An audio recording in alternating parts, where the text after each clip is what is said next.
Good morning, all of you. Today we are discuss about the network theorem.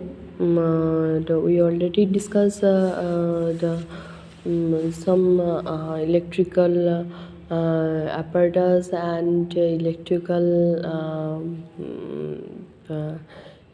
part in the previous class. Now the new chapter is the network theorem. Now we will be discuss about the network theorem, and at first we will be discuss about the circuit. And what is circuit? Actually, circuit is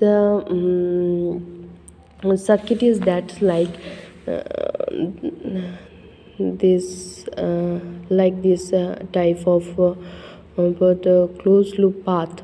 And then we are called circuit. But network is not closed loop closed loop of network that's like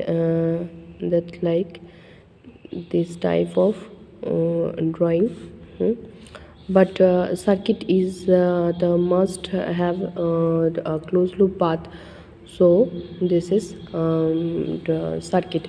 देखोगे हम लोग का जब banyan tree हम लोग देखे थे ना, तो बैनियन ट्री के अंदर क्या होता है, वहाँ पे उसका जो रूट्स जो है, ठीक है, रूट से एक पूरा बैनियन ट्री आ जाता है। तो फिर जाकर उसका जो सेकेंड रूट जो है, मतलब झूड़ी जो है, ठीक है, हम लोग बोलते हैं झूड़ी बोलते हैं, तो उसको जाकर फिर से आर्थ पे आ जाता है। ठीक है, तो मतलब क्या है हुआ ना, पूरा आर्थ से गया फिर जाकर फिर से आर्थ पे आ गया।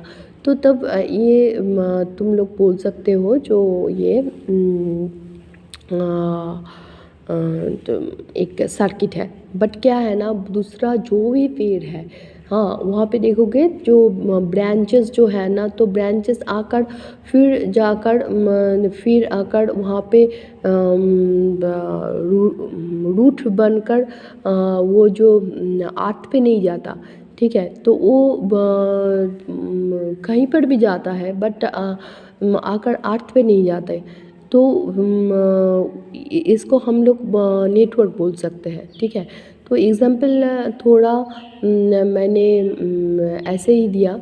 मैंने ये जो एग्ज़ाम्पल मैंने मेरा टीचर के पास से सुनी थी, तो ये इसलिए मैंने बोला। मैं भी एक NPTEL का एक कोर्स के थ्रू मैंने ये एग्ज़ाम्पल सुन रही थी, तो इसीलिए मैंने भी सोचा जो तुम लोगों को ऐसे ही बोलूँगी तो थोड़ा सा और भी इजी होगा समझ में। ठीक है, तो उसके बाद मैं डिस्कस करूँगी what type of circuit is available. देखो, द सर्किट तुम लोग बहुत तरह का सर्किट यूज़ कर सकते हो। जैसे सर्किट जो है, सर्किट एक्चुअली द लीनियरिटी और नॉन लीनियरिटी के हिसाब से सर्किट हो सकता है। ठीक है, उसका टाइप हो सकता है लीनियर और नॉन लीनियर। ठीक है, बाइलेटरल सर्किट हो सकता है, बाइलेटरल और इलेक्ट्रिकल नेटवर्क यूनिलैटरल सर्किट हो सकता है। एक्चुअली apparatus के यूज़ के हिसाब से ये बाइलेटरल यूनिलैटरल हो सकता है। ठीक है, ये सब एक्चुअली हम लोग इसको डिस्कस करेंगे थ्रू इसका डेफिनेशन, इसको डिस्कस करेंगे। तो what is at first what is the circuit? A conducting path through which an electrical current either flows or is that intended to, or the flow is called a circuit. The various elements of an electric circuit are called parameters. That is resistance, inductance and capacitance. These parameters that may be distributed or lumped. Now we are further discuss about the divided part of division part of the circuit, that called linear circuit and non-linear circuit. Linear circuit is the circuit whose parameters are the constant, and they do not change with voltage or current, and is called a linear circuit. And other side, the non-linear circuit is that whose parameters such a change with voltage or current is called non-linear circuit. That is the linear circuit, which is which is the जैसे एक resistive circuit है ये, ठीक है। यहाँ पे voltage मैं ले रही हूँ, ये इधर current, this is for voltage measurement, x axis and y axis for current measurement. Then when it is a resistive circuit, then in the graph is gradually increase in linearly, that is called linear circuit. But the when a diode circuit or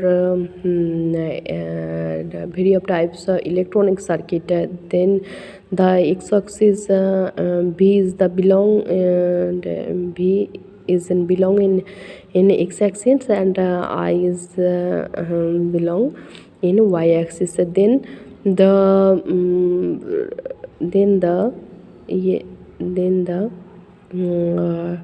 graph is maintained. This type of graph is in here. This is called a non-linear circuit. This is called a non-linear circuit because one time voltage is increased but current is not samely increased is the, but another time this knee point, when and it is reached in knee point, then the current increase, but voltage is not increased. So this is called non-linear circuit. Now we are discuss about the unilateral circuit and bilateral circuit. Such as unilateral circuit means the transmission line, such as transmission line, ये voltage source एक है, एक resistance है, यहाँ पे एक load circuit भी है, ठीक है, ये सब है, और कैपेसिटर इंडक्टर भी रह सकता है, ठीक है। तो then this is called bilateral circuit, means यहाँ पे जो रेजिस्टेंस जो है ये है bilateral element, and which is bilateral element, resistance, inductance, capacitor, and this is called bilateral element.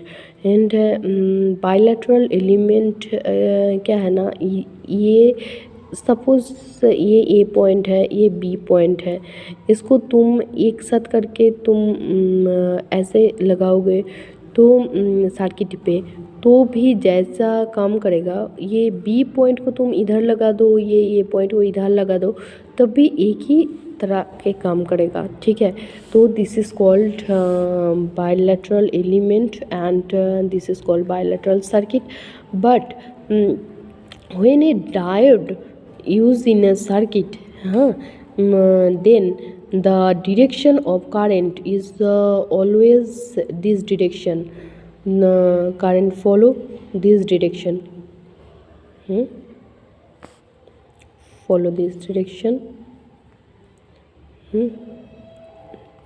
So we are so the example of bilateral circuit and unilateral circuit. Bilateral circuit example is a transmission line, but the unilateral circuit element is a diode, but example is the diode, but the circuit name is a rectifier circuit. So this is the unilateral, and now we discuss about the definition of nonlinear circuit and linear circuit. Unilateral circuit and bilateral circuit. Unilateral circuit is one whose properties or characteristics change with the direction of its operation, and such as diode rectifier circuit. And bilateral circuit, it is that the circuit whose properties or characteristics are same in either direction, and that is the transmission line. Now we are discuss about the electric network. Electric network definition of electric network. An electric network arises when a number of parameters or electric elements coexist or combine in any manner of arrangement. This is called electrical network. And electrical network are divided in two types: active network and passive network. The active network, what is the active network? An active network is the one which contains one or more than one sources of the EMF. What is passive network? Passive network, if passive network is the one which does not contain any source of EMFs.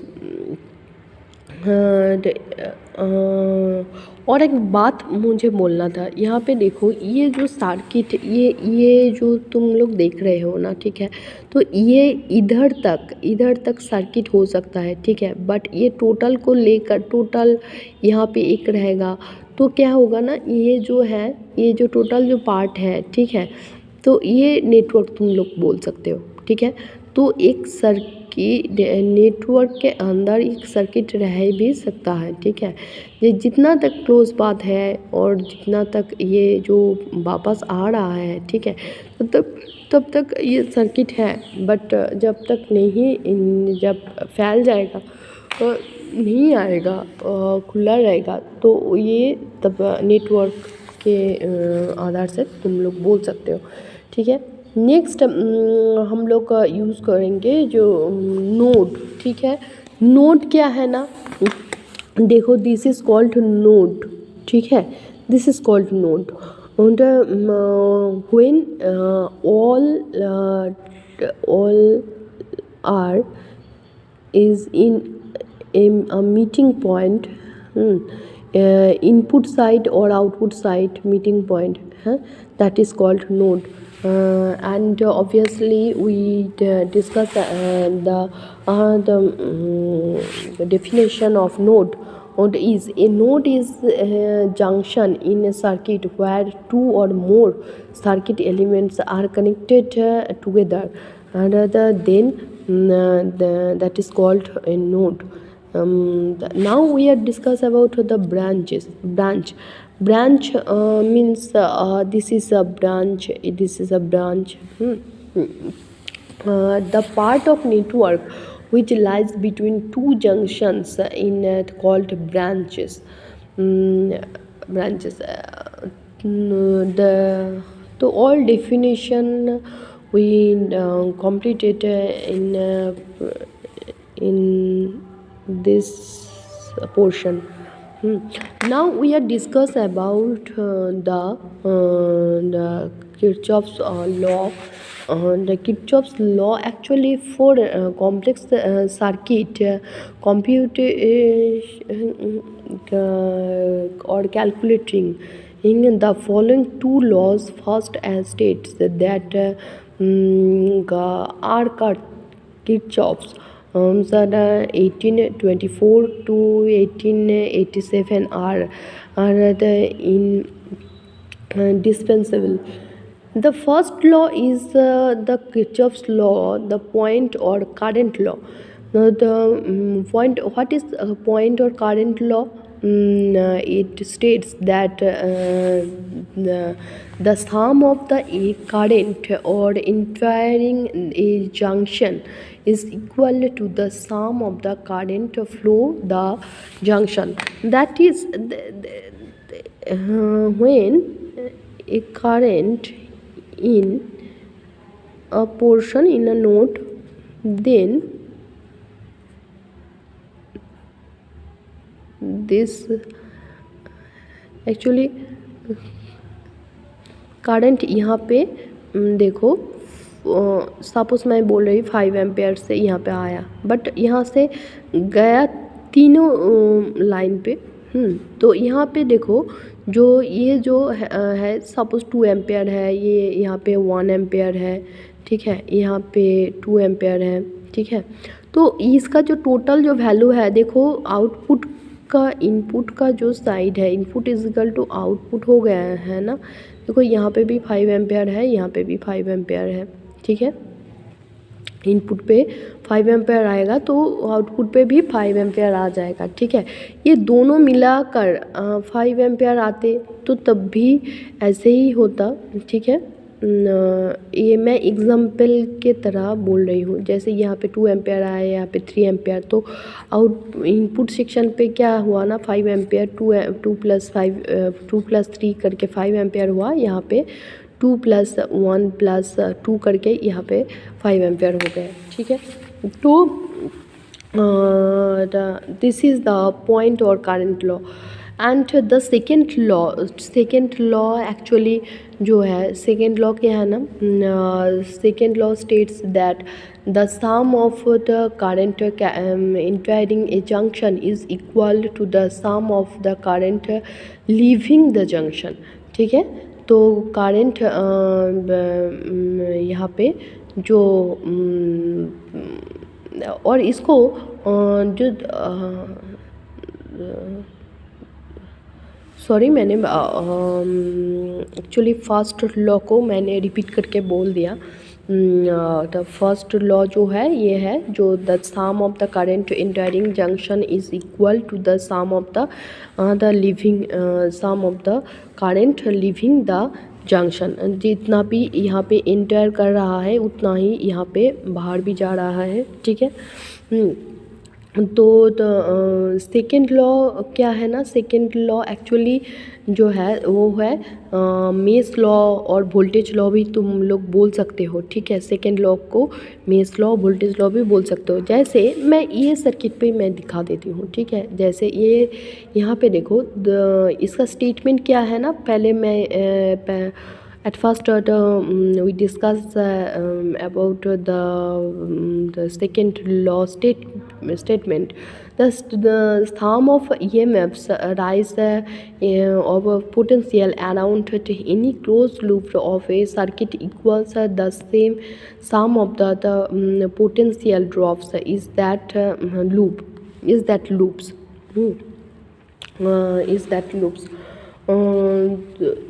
सो यहाँ पे देखो, इधर जो यहाँ पे जो voltage जो आ रहा है, ठीक है, यहाँ पे कितना है ना, V = IR, ठीक है। तो यहाँ पे कितना होगा, तो ऐसे करके जो भी ड्रॉप हो रहा है, ठीक है, जो भी ड्रॉप हो रहा है, तो ये ड्रॉप किसके साथ इक्वल, जितना भी वोल्टेज यहाँ पे मिलेगा हम लोगों को बाद में, ये यहाँ पे सर्किट जब यहाँ पे इधर सब जगह पे ड्रॉप होकर जो भी हमारा हाथ पे मिलेगा, ठीक है, वो वोल्टेज प्लस हो जो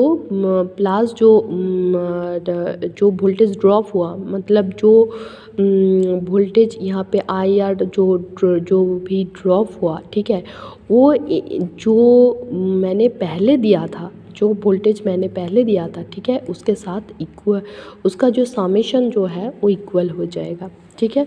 तो मतलब क्या है ना, यहाँ पे 5 वोल्ट तुम दे रहे हो, ठीक है, तो यहाँ पे आकर मुझे हम लोगों को लास्ट पे सपोज 3 वोल्ट मिल गया, तो 3 वोल्ट मिला, प्लस तो मतलब क्या है ना, तो 2 वोल्ट वहाँ पे लॉस हुआ, तो 2 वोल्ट वहाँ पे तुम इसको ऐड कर दोगे तो क्या होगा ना, 5 वोल्ट ही हो गया।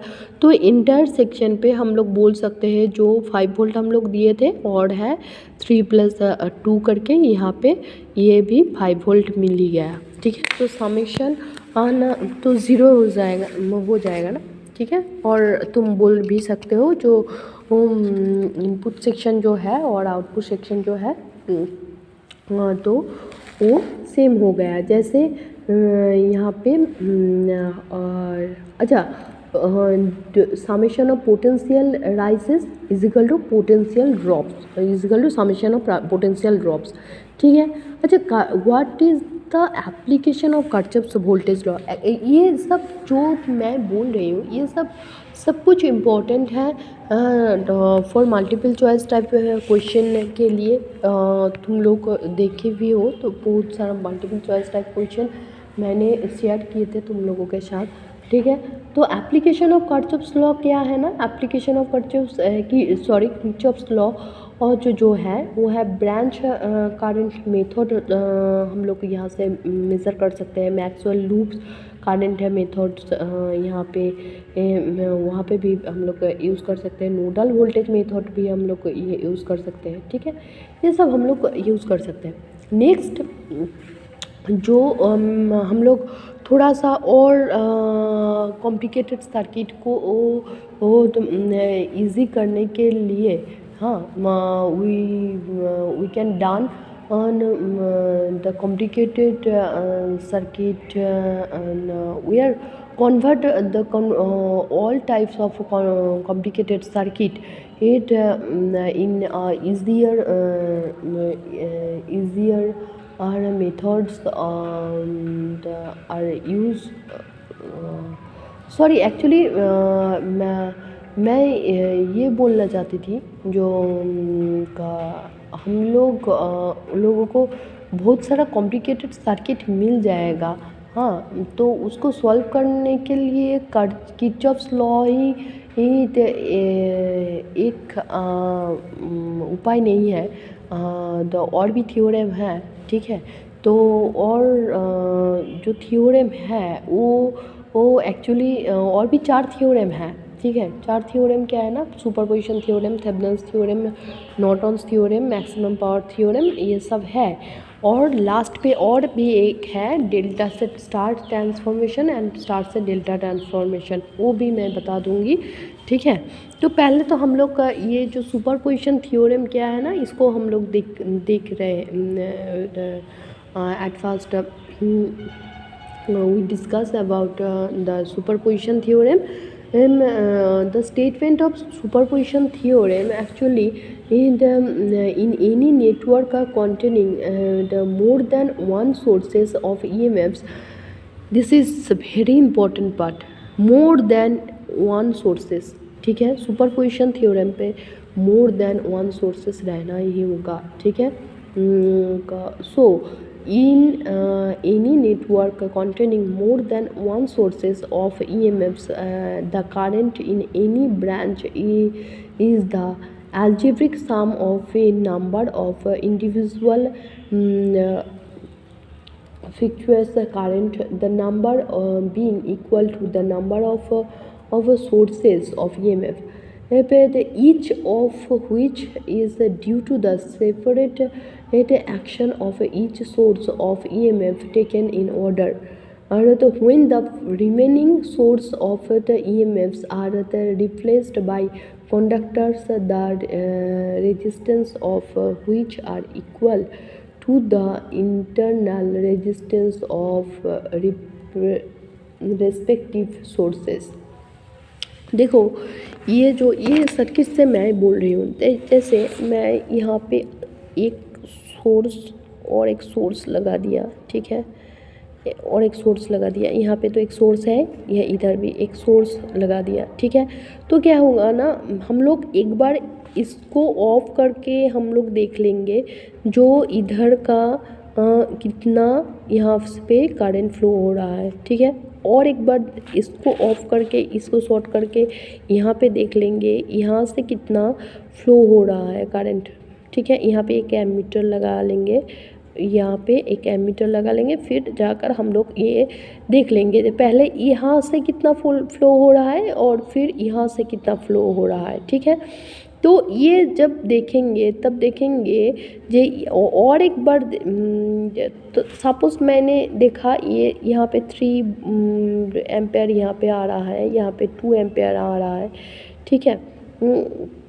तो इसको मिलाकर दोनों सर्किट अभी दोनों सोर्स अभी ऑन है, तो तब देखेंगे यहाँ पे ये एमीटर पे कितना आ रहा है। तो यहाँ पे देखोगे यहाँ पे 5 एम्पेयर आएगा, ठीक है। तो मतलब क्या है ना, ये जो अलग अलग से ब्रांच को तुम देखोगे, एक एक सोर्स को ऑफ करके करके जितना भी यहाँ पे ब्रांच होगा तो उतना उसको सबको देखोगे, तो मिलाकर कुल मिलाकर सबको देखोगे तो उसका वैल्यू सेम ही आएगा, ठीक है। तो यही है सुपरपोजिशन थ्योरम।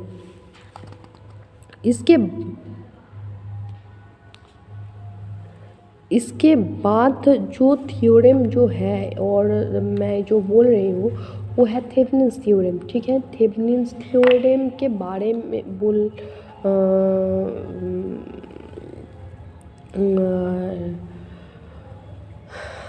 थेवेनिन्स थ्योरम के बारे में बोलने के आगे थोड़ा सा मैंने यहाँ इसका जो सुपरपोजिशन का मैंने बोल दिया, ठीक है।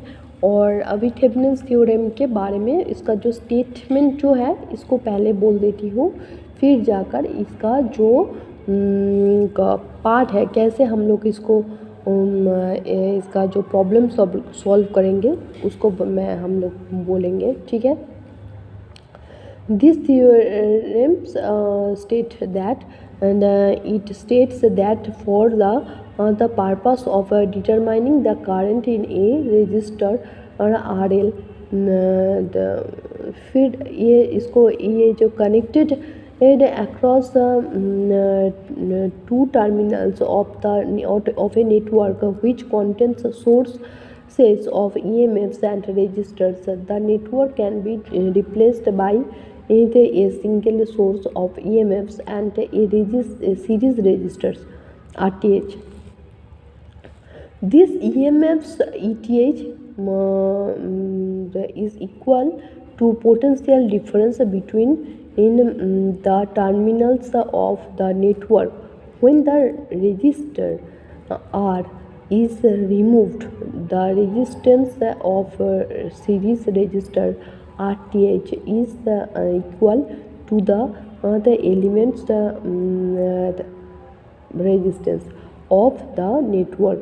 With the resistor R removed, or as it is sometimes called the resistance of the network when viewed from the terminals under consideration, ठीक है। जैसे मैं यहाँ पे देखो, यहाँ पे मैं ये सर्किट लेकर ही मैं बोल देती हूँ। देखो ये जो यहाँ पे हम लोग जहाँ पे एमीटर लगाए थे, ठीक है, उसको पहले तो ये सपोज मैं ले रही हूँ लोड रेजिस्टेंस जो है, ठीक है। ये लोड रेजिस्टेंस को पहले तो हम लोग इसको रिमूव कर देंगे, ठीक है। रिमूव करके ये जो 2 पॉइंट है ना, ये पॉइंट से हम लोग क्या करेंगे ना, टोटल यहाँ पे ये जो 2 पॉइंट है, इधर जो 2 पॉइंट है, ठीक है, 2 पॉइंट को सॉर्टेड करके हम लोग यहाँ पे इसका जो रेजिस्टेंस जो है, ठीक है, इसको रेजिस्टेंस निकाल लेंगे। फिर जाकर इसका VTH जो है VTH को निकाल लेंगे, ठीक है। तो हम लोगों को क्या आखिर में क्या मिलेगा ना, एक इक्विवेलेंट सर्किट मिलेगा, ठीक है। वो जो थेवेनिन्स का जो इक्विवेलेंट सर्किट जो है वो ऐसे होगा, जैसे हम लोग यहाँ पे वोल्टेज सोर्स देकर यहाँ पे ये क्या है ना, ये RTH हो जाएगा, ठीक है, ये RL हो जाएगा, ठीक है, ये वोल्टेज हो जाएगा। तो VTH मतलब जो है, और ये यहाँ पे I। तो आई का फॉर्मूला क्या है ना, आई के लिए हम लोग आखिर में जो यहाँ पे जो मिलेगा ये टोटल जो ई जो है E R L plus R T H, ठीक है। हम लोग ये वोल्टेज डिवाइडर रूल और करंट को जब हम लोग मेज़र करेंगे तो ऐसे ही हम लोगों को मिल जाएगा, ठीक है। और ये है equivalent circuit of Thevenin's theorem, ठीक है। तो नेक्स्ट जो होगा तो वो है वो होगा क्या है ना, नॉर्टन्स थ्योरम, ठीक है। नॉर्टन्स थ्योरम देखो, नॉर्टन्स थ्योरम एक्चुअली ये पूरा ही थेवेनिन्स थ्योरम के तरह ही है, बट क्या है ना, तो वहाँ उसका जो इक्विवेलेंट सर्किट जो होगा ना, यहाँ पे आर टी एच इधर हुआ, ठीक है, तो वहाँ पे आर एन को इधर आ जाएगा, आर एन, ठीक है। बाकी सब एक ही है। और यहाँ पे आर एन बोलोगे, जो आर टी एच जो आया था उसको आर एन बोलोगे, और यहाँ पे जो होगा ये वोल्टेज सोर्स नहीं, ये करंट सोर्स पे आ जाए, यहाँ पे ऐसे ही आ जाएगा, ठीक है। तो यहाँ पे देखो नॉर्टन्स का जो थ्योरम जो है, तो ये इसको हम लोग VTH जो जिसको बोल रहे थे, ठीक है, तो VTH यहाँ पे नहीं निकालना होगा, यहाँ पे एक्चुअली IN लेना होगा, IN लेना होगा, IN निकालना होगा। तो ये हो गया। तो IN को इस यहाँ पे देखो, जो इसका जो स्टेटमेंट जो है, ठीक है, यहाँ पे जो स्टेटमेंट जो है नॉर्टन्स का जो स्टेटमेंट है वो है actually any two terminals linear network contains independent voltage, वो है। और एक बात है यहाँ पे देखो, ये जो भी कुछ है ना, ये सब लीनियर सर्किट पे चलेगा, नॉन लीनियर पे नहीं चलेगा, ठीक है। तो यहाँ पे मैं स्टेटमेंट और पहले से शुरू करती हूँ और बोल देती हूँ।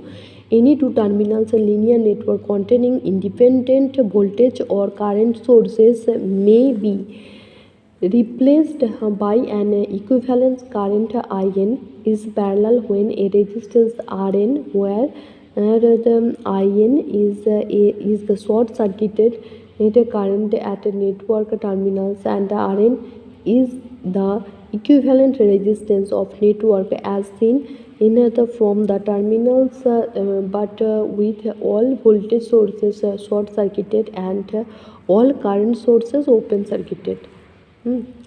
That's all.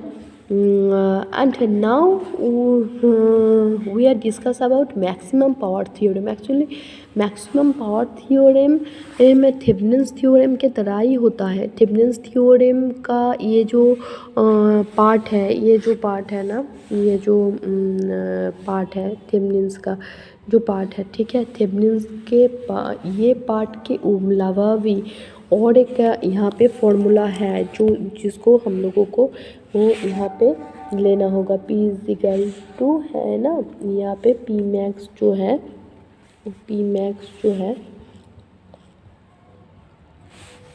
ये क्या होगा, ETH RL एक्चुअली 4 RL,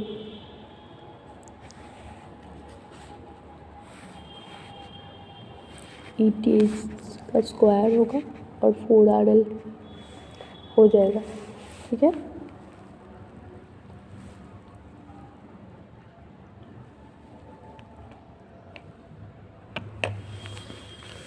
तो इसका भी डेफिनेशन मैं बोल देती हूँ।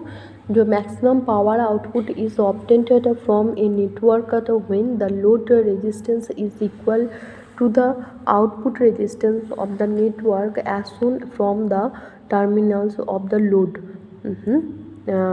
This is the maximum power transfer theorem. तो तुम लोग ये जो मैक्सिमम पावर थ्योरम को एडजस्ट करके एंड जो हम लोग देखोगे, ये मैक्सिमम पावर थ्योरम नेटवर्क पे हम लोगों का जो भी फ़ोन वगैरह ये जो सब कैलकुलेशन पे इसका जो चार्ज कैलकुलेशन पे हम लोगों का ज़रूरत होता है, ठीक है। तो आज यहीं तक, नहीं तो वीडियो ज़्यादा लंबा हो जाएगा। तो नेक्स्ट डे हम लोग स्टार डेल्टा का यहाँ पे कैलकुलेशन सीख लेंगे, क्योंकि स्टार डेल्टा का कैलकुलेशन थोड़ा सा बड़ा है। और मैं एक नेटवर्क थ्योरम का जो स्टेप वाइज जो बात है वो मैं कल उसका भी एक थोड़ा सा छोटा सा नोट बनाकर मैं दे दूँगी, ठीक है।